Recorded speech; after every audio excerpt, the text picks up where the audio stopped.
ఎటు జరిగింది చిన్న ఇది? ఇది బోర్ నుంచి వస్తున్నాం అన్న. బోర్ నుంచి వచ్చిందిగా వైజాగ్ 10 మైళ్ళు ఉంది. వైజాగ్ 10 మైళ్ళు ఉందన్న మనం చేయడానికి వచ్చే నాకు అంటే జట్టికి వచ్చిన 10 మైళ్ళ నుంచే బోల్తా కొట్టేసింది బోటు. బోల్తా కొట్టేస్తే ఎప్పుడైతే బోల్తా కొట్టేసిందో ఆ తెరబడిపోయిన వెంటనే బొడికి ఎక్కువ మీద ఎక్కువ బోటు మీద కింద మనిషి ఉండిపోయాను. కింద మనిషి ఉండిపోతే ఇంకా 6 ఉన్నాం. ఇది 7 వెళ్ళాము, 6 ఉన్నాం. అయితే ఎప్పుడైతే మనిషి చనిపోయాడో మనిషి కోసం ఏడుతున్నా అన్నయ్య కొడుకు. మా అన్నయ్య కొడుకు చచ్చిపోయాడు. మా అన్నయ్య కొడుకు బాబు నాయన మా అన్నయ్య నేను ఏడుస్తున్నాను. అక్కడే బోర్డు కింద నిండిపోయాడు. బోర్డు కింద నిండిపోతే ఆ బొడికి మీద ఉన్నాం మేము. ఆ తేలుతుంటే బోటు మీద తేలుతుంటే తెరబడుకుని బోటు మీద ఉంటుండగా 9 గంటల వరకు ఉన్నాము. 6 బోటు ఇంకా కిందకి వెళ్ళిపోయింది అన్న.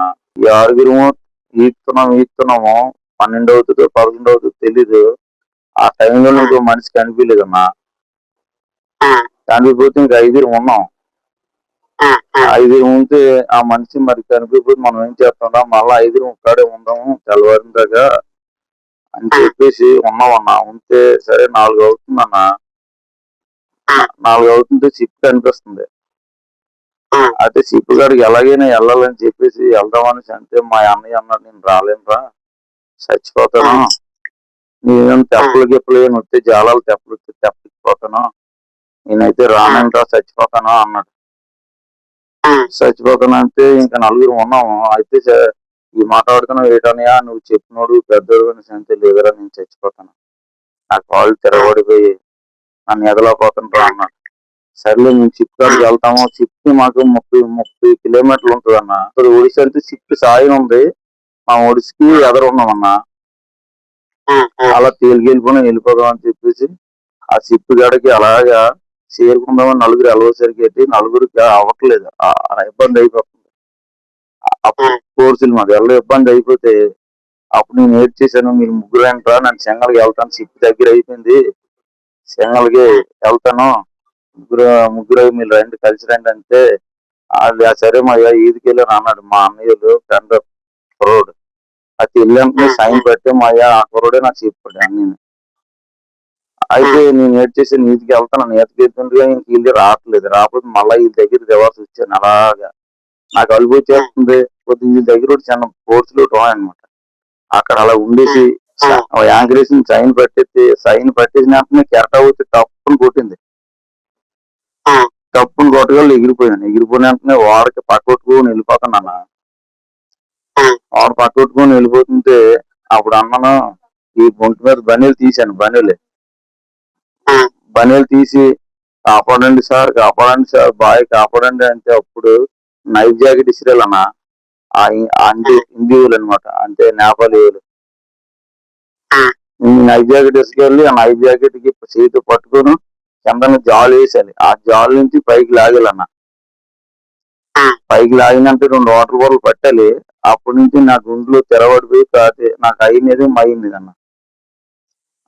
ఊగిసినట్టు అయిపోయాను. అప్పుడు నాకు ఎప్పుడైతే 7 దప్పి పట్టాలో ఒక అరగంట పోయిన తర్వాత అప్పుడు నేను సోలోగా ఇచ్చాను అన్న. నా తల్లి పిల్ల ఉగ్గేసుకున్నాను అన్న. అజాంతులన్నా ఏది లేదన్నా నేను చచ్చిపోతానన్నా నువ్వు రాకపోతే అన్న. ప్రభుత్వం అనే స్పందన ప్రభుత్వం అంటే ఇలాగే చెప్తున్నానన్నా. ప్రభుత్వం అంటే ఇలాగే ఆంతలు అజాంతులు ఏది లేదన్నా. ఇత్తనం అంతనాలే ఇది రేపు మాపాతున్నారు చంటి పిల్లలతో ఉన్నానన్నా. అప్పులు చేసి చేసుకుని ఈ పిల్లలు 6 మనుషులు చనిపోయాలి. నా కుటుంబాలు ఆ పిల్లల ముఖం చూడాలంటే నేను వెళ్ళలేదన్నా. ఇంటికి వెళ్ళలేదు. ప్రభుత్వం స్పందించలేదా ఏం సహాయం చేస్తానని చెప్పలేదా? నిన్న అయితే అదే 15 లక్షల రూపాయలు కొల్లు రవీంద్ర అని పెట్టాడు. ఆయన 6 కుటుంబాలకి ఈ ఆస్తి పరిహారం ఏదో చూస్తాం అన్నట్టుగా మాట్లాడాడన్నా. ఇలాగే చెప్తున్నాను కానీ నన్ను వచ్చి 4 రోజులు 5 రోజులు అయిపోతుంది కానీ ఏది పంచట్లేదన్నా. బోటు ఇంకా మునిగిపోయింది బాబు. 50 లక్షల రూపాయల ఆస్తి మునిగిపోయింది బాబు. బోట్ అయితే ఏమీ లేదు. నేను అప్పుల్లో ఉన్నాను.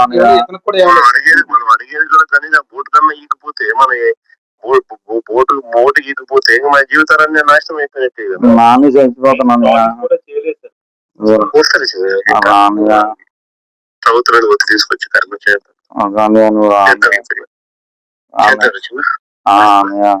ఇప్పుడు ఎక్కడికి వెళ్ళాడు? ఏ పందులో ఉన్నాడు? రావాలి కదా ఇప్పుడు జరిగేటప్పుడు డిప్యూటీ సీఎం. నేను మీతోనే ఉంటాను, వాడుకోవాల్సిన మత్స్యకారులను మీ సోదరులను అని సంకల్ప పట్టించాడు కదా. ఎక్కడికి పంపని వచ్చాడు? ఇప్పుడు ఎక్కడికి వెళ్ళాడు? వాళ్ళు రెత్తప్పుడు ఏం పీకుతున్నాడు? ఎక్కడ ఉన్నాడు? రావాలి కదా. ఇప్పుడు తిరుమలలో రమ్మని సందులోకి ఎంత ఆడుకోవాలి చూపిస్తాను. మత్స్యకారు పవరెట్ ఇక్కడ బట్టలు వేసుకుని రావడం కాదు. నేను బోర్డు తీస్తాను రమ్మని ఏం కాదు. ఎవడేం మత్స్యకారు తెలుస్తుంది. మా 50 ఎలా ఉంటుంది.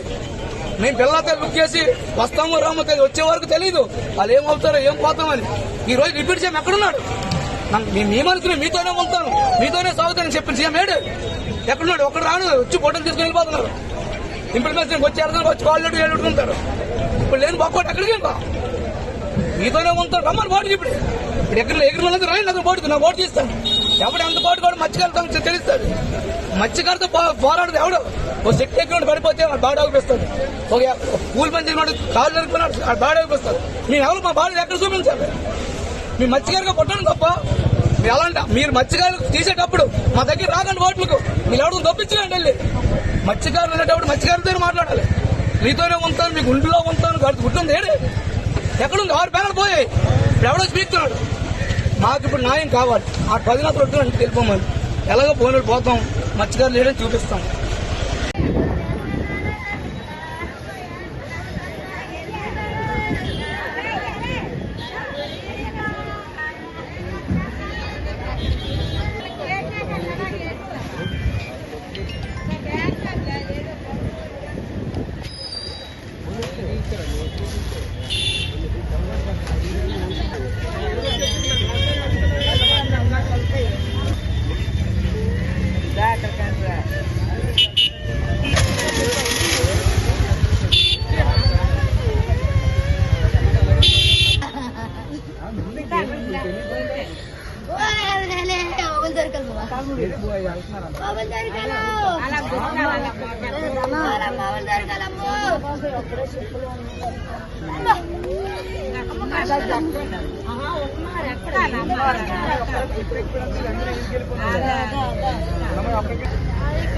ఇక్కడ